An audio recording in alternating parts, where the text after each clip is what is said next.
The coffee mug slipped from my hand and shattered on the tiled floor. My breath hitched as I stared at the mess, but it wasn't the broken ceramic that held me in place. It was the man standing in the doorway. My husband. He looked calm, maybe a little too calm, with his gym bag slung over one shoulder and his keys hanging loosely in his hand. That calmness crept up the back of my neck, sending a warning that something was about to change. "You're coming with me today," he said, his voice steady, as unshakable as the ticking clock above the sink. "Where?" I asked, though part of me wasn't sure I wanted to know. He didn't react to my hesitation. Instead, he stepped into the room, walking past the shards of the mug as though they weren't even there. "To the gym," he answered, his tone casual but laced with a sense of expectation. "You've been saying you need to get out more. Think of this as a start." His words hit me like a splash of cold water. It wasn't that I didn't want to go somewhere. I'd been feeling stuck for months, caught in a routine I couldn't escape. But this, it came out of nowhere. It felt less like an invitation and more like a decision that had already been made. "Now?" I asked, glancing at the clock. It was nearly 5 p.m., and the thought of squeezing into leggings and dragging myself to a gym full of strangers made my chest tighten. He smiled. That familiar smile that used to make me feel wanted, but now just added to my unease. "Yes, now. You'll feel better afterward."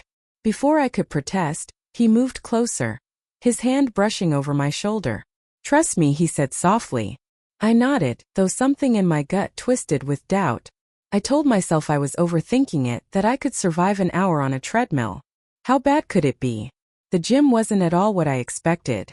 It wasn't one of those sleek corporate fitness centers with posters plastered on every wall. It was tucked away in a warehouse on the outskirts of town.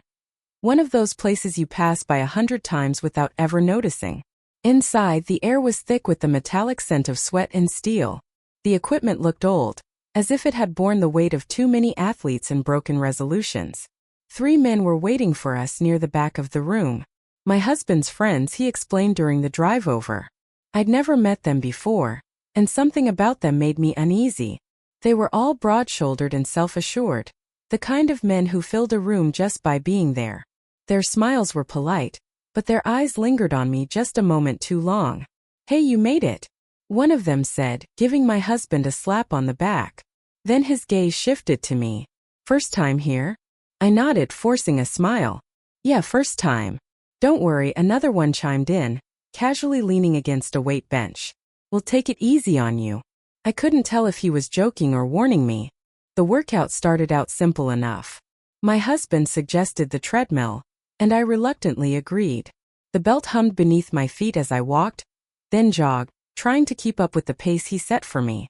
After just 10 minutes, my legs were on fire, but I gritted my teeth and pushed through, determined not to look weak in front of the others. "Doing great," one of the men called from across the room, his voice carrying something I couldn't quite place. By the time we moved on to weights, my muscles were shaking. My husband led me to the squat rack, his hands light on my shoulders as he adjusted my position. His friends were watching from nearby, their conversation drifting in and out of my hearing. I caught snippets, jokes about pushing limits and finding your breaking point. I didn't like the way they laughed. I tried to focus on the weights, but the strain was unbearable. My legs wobbled, and I barely managed to return the bar to the rack before I collapsed onto the bench behind me. "You're stronger than you think," one of the men said, handing me a towel. I didn't respond, too winded to argue. My husband's smile was proud, but something about his expression made my stomach churn. Was it pride or something else? The ride home was silent, broken only by the sound of my shallow breathing and the hum of the car's engine. My legs felt like lead, each movement a painful reminder of the session I hadn't asked for. His friends had stayed behind, but their presence still hovered in my mind like shadows that refused to fade. "You did great today," he said as we pulled into the driveway. I didn't answer. Instead, I climbed out of the car and limped toward the house, the weight of the evening pressing down on me. I glanced back at him, searching his face for answers. All I found was that same calm smile, the one that was starting to feel more like a mask. "Rest up," he said, tossing his gym bag over his shoulder. "We'll do it again soon." I froze, those words echoing in my head. I couldn't even imagine standing tomorrow, let alone going through this all again. But he didn't wait for a response. He disappeared into the house, leaving me standing alone on the porch. I stared after him, my legs aching, my mind racing. Something about today didn't sit right, but I couldn't put my finger on it. Not yet. All I knew was that this wasn't over. Not by a long shot. The next morning, pain greeted me before I even opened my eyes. My legs throbbed, each movement sending sharp jolts up my thighs and down to my ankles. I winced, shifting slightly to test how much I could move. The answer was clear. I couldn't move much at all. I was trapped in my own body, every muscle stiff and uncooperative. I could hear my husband moving around in the house, pots clinking in the kitchen, the faint smell of coffee wafting through the air. Normally, I'd appreciate the gesture, the little attempt to soften a rough morning. But today it felt empty. My trust in him, which had been so solid for years, was starting to unravel. All of it pulled apart by the strange events of the night before. When he finally came into the room, he was holding a tray with toast, eggs, and a steaming mug of coffee.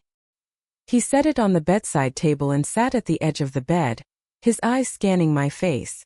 "How are you feeling?" he asked, his tone almost too casual. Sore, I admitted, carefully sitting up against the headboard. The effort made my muscles scream in protest, but I kept my discomfort hidden. "What did you expect?" He chuckled, brushing a hand lightly over my knee. It wasn't enough to hurt, but it was enough to make me flinch. "You did better than I expected yesterday. Honestly, why didn't you warn me about this?" I shot back, my words coming out sharper than I planned. "You knew how it would feel. My body's not built for that kind of workout." He leaned back, his face hard to read. "I thought it would be good for you to push yourself. You've been saying for months you want to make some changes. I just gave you a little nudge." A nudge. It felt more like being shoved off a cliff, but I kept quiet, unsure how to voice the discomfort bubbling in my stomach. His words sounded well-meaning, but his calm expression didn't match the intent. There was something about the way he spoke that felt rehearsed, almost too controlled. By the afternoon, the sharp pain had dulled to a constant ache. I finally managed to get out of bed and make my way to the living room. The place looked the same, but something felt different. The usual furniture, the sunlight spilling through the windows, all unchanged. But there was an undercurrent of tension that I couldn't shake. My husband was on the couch, casually scrolling through his phone. He glanced up as soon as I walked in. "Feeling better?" he asked, his tone casual. "Not really," I admitted, settling gingerly into the armchair across from him. My legs protested with every shift. "What are your friends like? I didn't really get a chance to talk to them last night." He raised an eyebrow, clearly caught off guard by the question. "They're good guys. We've been working out together for a while." "Why do you ask?" I paused, unsure of how to voice my discomfort without sounding paranoid. "I don't know. They just seemed intense." "They're focused," he said with a shrug. "You know how guys can be." I didn't know. Not like this. The way they'd watched me the night before, their conversations turning toward me with a purpose, felt off. But I didn't push it, not wanting to seem overly suspicious without clear reasons. The next couple of days blurred by in a haze of stiffness and lingering soreness. My husband kept his distance, letting me rest, but I couldn't help noticing that he was texting a lot more than usual. When I asked who it was, he'd always say, "Just the guys," with that smile of his. The answer didn't sit right with me, but I couldn't explain why. By the third day, I could walk without wincing, though my legs still felt weak. That evening, he surprised me again. "Let's have dinner at home tonight," he said as I walked into the kitchen. He was chopping vegetables, which was unusual since I usually took care of cooking. "I invited the guys over." I froze. "Here? Tonight?" "Yeah. Why not?" he said, glancing over at me with that disarming smile. "It'll be good. You'll get to know them better." I wanted to say no, to make up an excuse to avoid another evening in their company, but something in his tone stopped me. It wasn't demanding, but there was an unmistakable expectation in it, as though he wasn't asking at all. So I nodded, though every part of me screamed against it. By the time they showed up, the house was spotless, the smell of roasted chicken filling the air. I had changed into a casual dress, comfortable but neat, though it didn't do much to calm my nerves. The first knock came precisely at 7 p.m. My husband opened the door, greeting them like old friends. They filed in one by one, and the atmosphere immediately shifted. It wasn't cold, but it wasn't warm either. They were polite enough, asking how I felt after the workout and commenting on the smell of dinner, but their smiles didn't quite reach their eyes. As we sat down to eat, I watched how effortlessly my husband connected with them, laughing and chatting like they all shared some unspoken bond. I tried to join in, but every time I spoke, I felt the room fall quiet, their attention narrowing on me in a way that made me uneasy. "You really held your own the other night," one of them said, half teasing, half genuine. "Not bad for your first time." "Thanks," I replied, forcing a smile, though I could barely move from the pain. They laughed, but it wasn't a natural sound. It felt like they were in on a joke I hadn't been told. After dinner, they moved to the living room, lounging with wine and speaking in hushed tones. I stayed in the kitchen pretending to clean, but sneaking looks at them when I thought they weren't paying attention. They seemed relaxed enough, their laughter blending with the clink of glasses. But my chest was tight, and the unease wouldn't leave. When I finally joined them, one of the men motioned for me to sit beside him on the couch. My husband was across the room talking to another friend, his back turned. I hesitated, then sank into the cushions beside him. "You've been quiet tonight," he said, his voice low. "Just for me." "Just tired," I replied, avoiding his gaze. He leaned in, his face closer than I expected, and my breath caught in my throat. "You'll feel better soon," he said, a smile tugging at his lips. Before I could say anything, my husband turned toward us. His eyes met mine, calm and detached, not a hint of concern. It was like he was watching from a distance rather than participating. The next morning, I woke up feeling restless. My body had finally started to recover from the workout, but my mind was more fragile than ever. The dinner from the night before kept replaying in my head. My husband's laughter, the men's knowing glances, the feeling of being left out, like I was missing something that everyone else understood. By mid-morning, I was pacing the kitchen, unsure of what to do with myself. My husband had left early, saying something about running errands, and the house felt unnervingly empty. I grabbed my phone and began scrolling aimlessly through social media, trying to distract myself. That's when a message popped up. "Hey, you free later? Thought we could grab a coffee and chat." It was from one of his friends, the guy who had sat next to me on the couch the night before.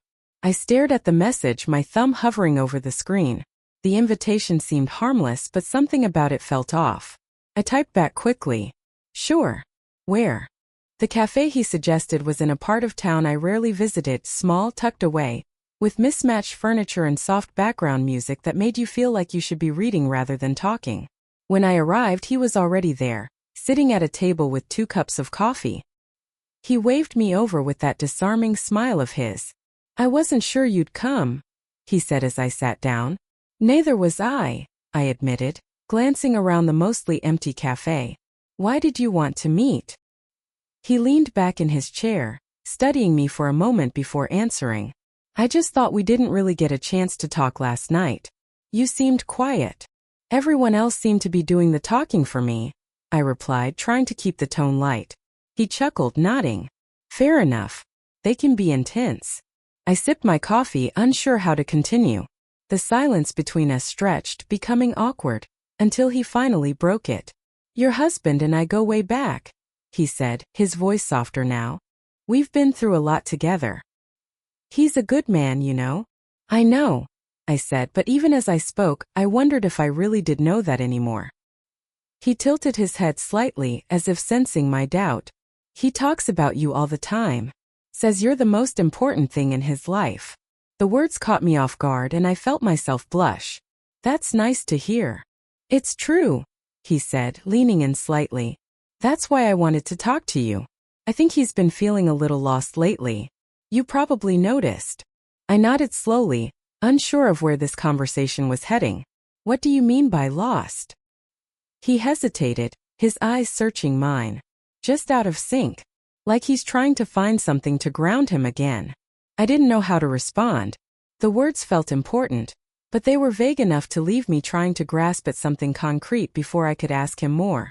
Then his phone buzzed on the table, breaking the moment. He glanced at the screen and sighed, standing up.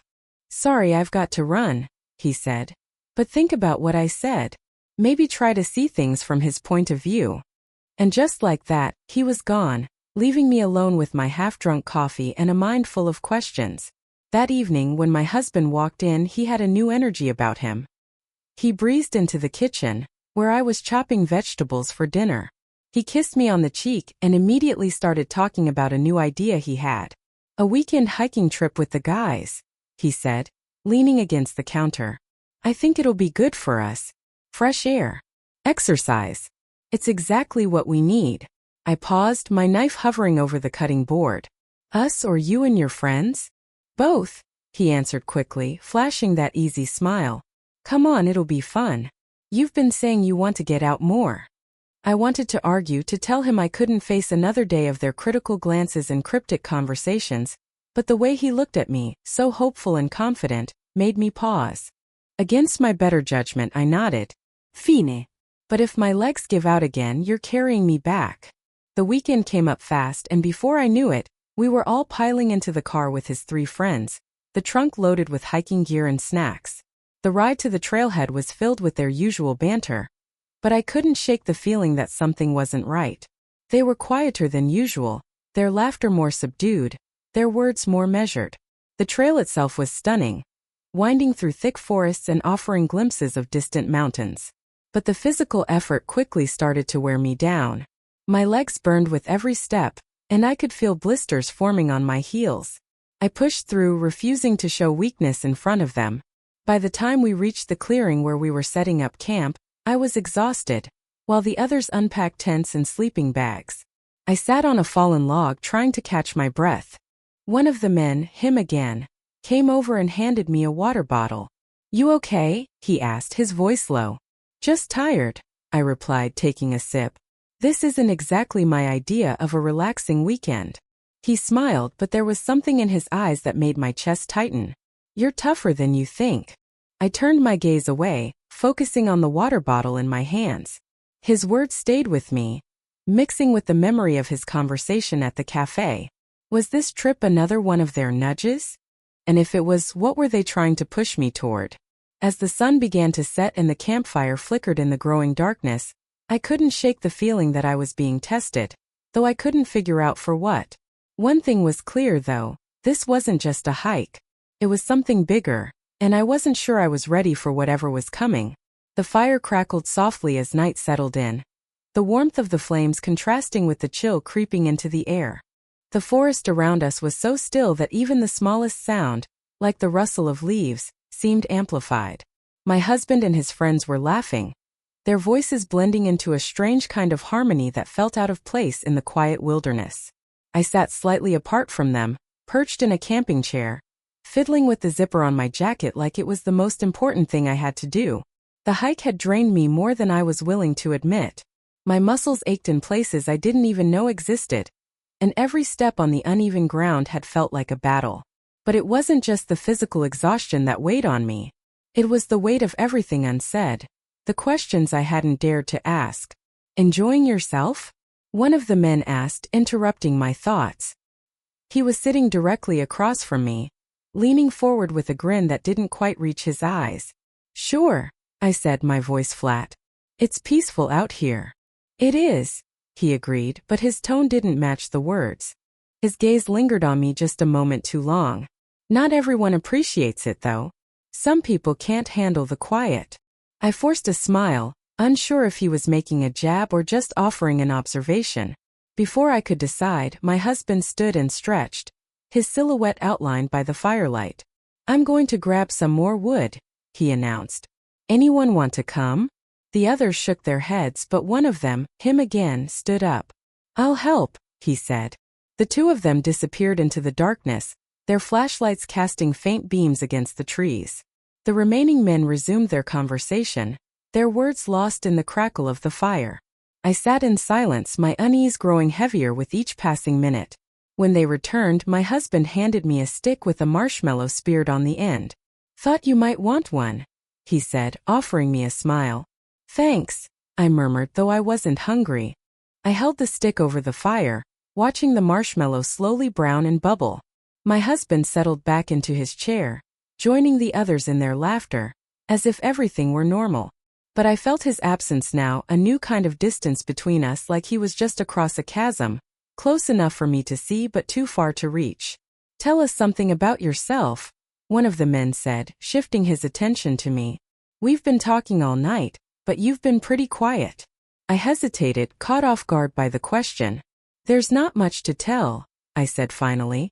"I work, I cook, I clean. Nothing exciting." "That can't be all," he pressed, his tone playful but insistent. "Come on. There must be something interesting about you." The others chuckled and I felt my cheeks heat up. "I don't know," I said, glancing at my husband for support, but he didn't look up. "I guess I just don't think about myself that way." "Well, maybe you should start," the man said, his voice softening, almost kind. "You'd be surprised what you might find." His words hung in the air, heavy with some implication I couldn't quite place. I shifted uncomfortably, suddenly aware of how small the circle around the fire felt. As the night wore on, the group began to break up. My husband and one of the men disappeared into their tents, while the other two stayed by the fire. I lingered, unsure of where to go or what to do. The flames had died down to embers, casting long shadows across the clearing. "You should get some rest," one of the men said, his voice low and smooth. "Long hike tomorrow." "I will," I replied, but I didn't move. He didn't either. Instead, he leaned back in his chair, his eyes fixed on me in a way that made my skin prickle. "You're different than I expected," he said after a moment. "What's that supposed to mean?" I asked, trying to keep my voice light. He shrugged, his smile faint. "Just not what I imagined. He talks about you a lot, you know." "Does he?" I asked, my voice quieter, almost swallowed up by the sounds of the night. He nodded. "Says you're strong, independent. But I'm not sure he really understands what that means." His words hit me like a punch to the gut, and something tightened in my chest. "Why are you telling me this?" I asked, my pulse quickening. "Just making conversation," he said with a shrug. But his eyes betrayed something deeper, something I didn't want to acknowledge. Before I could respond, he stood, stretching his limbs slowly and deliberately. Then, without warning, he leaned down and kissed me. It was brief, almost too quick to register, and utterly unexpected. I froze, my breath caught in my throat. By the time I'd processed what had just happened, he was already walking away, disappearing into the shadows as if it had been the most natural thing in the world. I sat there, staring at the flickering remnants of the fire, my mind racing to make sense of what had just occurred. Had I imagined it? Was this some kind of test? And where was my husband? Surely he would have noticed or sensed something. When I finally made my way to the tent, I found him already asleep, his face relaxed and peaceful in the dim light of the lantern. I stood there for a moment, watching him, searching his features for some kind of clue, but there were no answers to be found. I lay down beside him, stiff and tense, with a mind whirling with confusion. The woods outside were silent, but inside a storm was brewing. What was I supposed to do now? Confront him? Confront myself? Or just pretend none of it had happened? The fire outside had burned out completely, leaving only darkness in its wake. Morning came in muted shades of gray, the sun hidden behind a thin veil of clouds. I woke to the sound of birds chirping and the soft rustle of leaves in the wind. My husband was already up, crouched just outside the tent, lighting the camping stove. The smell of instant coffee filled the air, but it did little to soothe the tightness in my chest. "Good morning," he said, noticing I was awake. His voice was warm, casual, too casual, as if nothing had happened the night before. He glanced at me briefly, and I searched his eyes for some flicker of recognition, but his expression remained as calm and detached as ever. "Morning," I replied, my voice quieter than I meant. "Coffee's almost ready. We've got a long hike ahead of us." He turned back to the stove, humming lightly to himself. I stepped out of the tent, the damp earth cool beneath my feet. The others were moving about the camp, packing up gear and speaking in hushed tones. Everything felt so routine, so normal, that for a moment, I wondered if I had imagined the whole thing by the fire. Maybe it was just a trick of the shadows or some fleeting dream. But the tightness in my chest told me otherwise. Not long after breakfast, we set off, following a narrow trail through the forest. The air was crisp, and the scent of pine needles filled my lungs with each breath. My legs still ached from the previous days, but I pushed through, determined not to fall behind. The group was quieter than usual, their conversation sparse and subdued. It felt like everyone was carrying something unspoken, some shared tension that no one dared to address. I focused on the rhythm of my steps, keeping my eyes on the trail ahead, but I couldn't shake the feeling that I was being watched. Every so often, I'd glance over my shoulder and catch one of the men looking at me, just for a moment, a quick flicker of attention before they turned away. Even my husband seemed more distant. His words were short, his smile strained. It was as if something had changed between us, though I couldn't pinpoint why. By midday, we reached a clearing with a small stream running through the center. The group decided to take a break, spreading out along the water's edge. My husband disappeared into the trees with one of his friends, leaving me alone with the other two. "You holding up okay?" one of them asked, handing me a bottle of water. It was him again, the same man from the fire, his presence now like a shadow I couldn't escape. "I'm fine," I said, avoiding his gaze.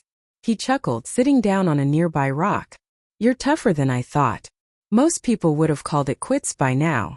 I forced a smile, unsure how to respond. His words sounded complimentary, but there was an undertone to them that made my skin crawl. I took a sip of water and looked away, pretending to focus on the sound of the stream. "You know," he continued after a moment, his voice softer, "it's nice to see someone who doesn't back down. You're not like most people."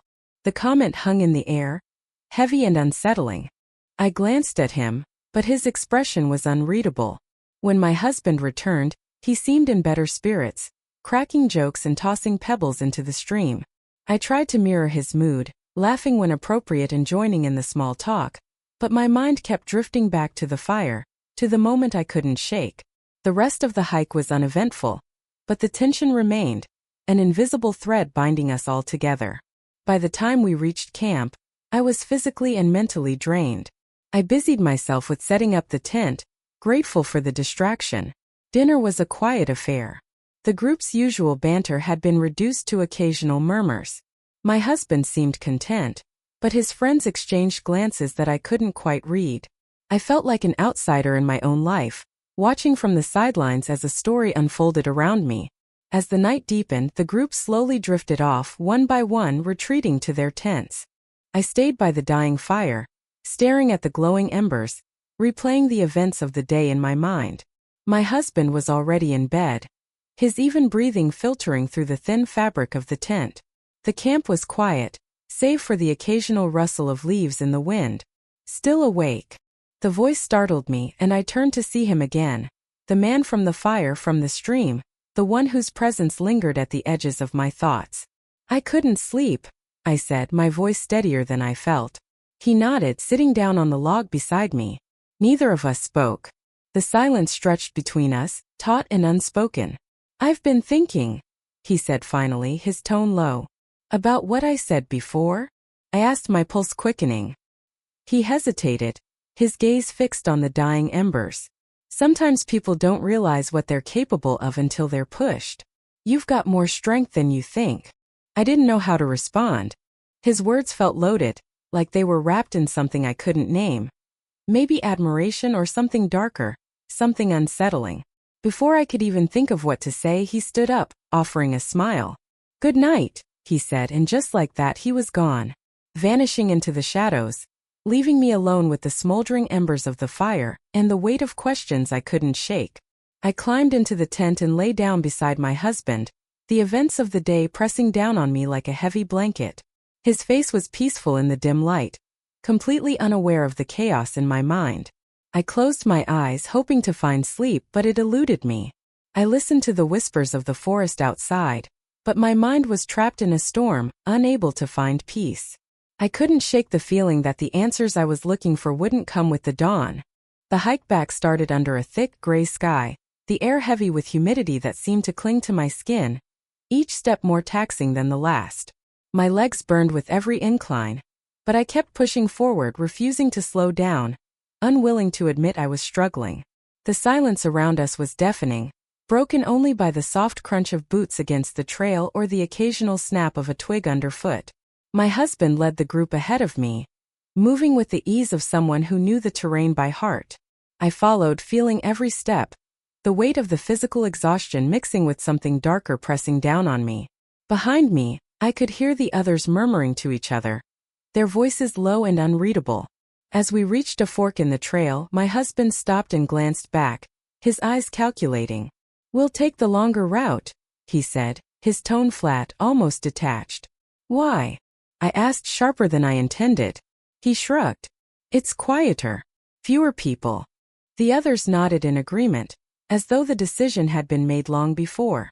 I felt a knot twist in my stomach, but I didn't argue. I simply followed as the path narrowed, leading us deeper into the woods. The trail soon opened up into a small clearing, where a fallen tree lay across our path, blocking the way. My husband stepped over it easily, the others following suit. When my turn came, my foot slipped on the damp bark and I stumbled. A hand shot out, steadying me before I could fall. "Careful," he said, his grip strong and unyielding. It was him again, the one whose presence had settled like a weight among us, unspoken but always there. "Thanks," I muttered, pulling my arm away quickly, but his touch lingered in my thoughts long after. A silent reminder of everything I couldn't bring myself to confront. We moved forward, the forest growing denser as the light began to fade, shards of sunlight breaking through the canopy above. The sounds behind me had quieted, replaced by the steady rhythm of boots pressing into the dirt. My husband seemed oblivious to the tension hanging in the air, his attention fixed on the trail ahead. By the time we reached a small ridge that overlooked the valley, the sky had darkened, clouds rolling in. My husband stopped and motioned for us to rest. "We're almost there," he said, flashing a smile as though the last few hours had been nothing more than a pleasant walk. I sank down onto a rock, my legs trembling with fatigue. The others spread out, some leaning against trees, others sipping from water bottles. The view stretched out before us, the valley bathed in shades of green and gold, but I couldn't bring myself to appreciate it. My chest felt tight, my thoughts spinning in circles, unable to find a way out. "You okay?" My husband's voice broke through the fog. He crouched in front of me, his gaze unreadable. "I'm fine," I said automatically, though it didn't feel true. He studied me for a long moment, then nodded. "Good. We'll head down soon." As the others began to gather their things, I noticed him again. Always him, lingering at the edge of the clearing, his eyes fixed on me with an intensity one couldn't shake. My heart rate quickened, but I forced myself to look away, bending down to tie my bootlaces. The descent was steeper than I'd expected, the trail winding sharply downward, the earth loose and unforgiving. I stumbled more than once, catching myself on tree trunks and reaching for branches for balance. My husband moved ahead, his pace steady and unbothered. The others flanked me, a strange mixture of support and pressure I couldn't escape. When we reached the bottom of the trail, the forest opened up to a field where the cars were parked. A wave of relief washed over me, the sight of the vehicles promising the end of this strange ordeal. But just before we reached the cars, my husband stopped again. He turned to face us, his expression more serious than I'd seen it all day. "Before we go," he said, his voice carrying a weight I hadn't anticipated, "I think we should talk." The others exchanged glances, unreadable, their faces stoic. My stomach twisted. Whatever was coming next, I wasn't ready for it. We stood in a loose circle, the wind picking up, carrying the tension with it. My husband's gaze locked with mine, steady, calm, but his words hit me like a punch to the stomach. "You felt it, haven't you?" he asked, his voice low. "Felt what?" I whispered, barely able to speak. "The shift," he said. "Things aren't the same between us. Between you and them." My heart raced, my mind struggling to catch up. "What are you talking about?" One of the men stepped forward, his voice low but firm. "We've been testing you," he said. "Seeing how far you'd go, how much you'd endure." "Testing me?" The words tasted strange on my tongue. "Why?" "Because we needed to know," my husband said, his tone soft but carrying an edge that made my blood run cold. "We needed to see if you could handle it." "Handle what?" I could barely get the words out, my chest tightening as panic set in. He didn't answer. Instead, he took a step back, his eyes searching mine, the silence between us thick with unspoken things. I looked at the others.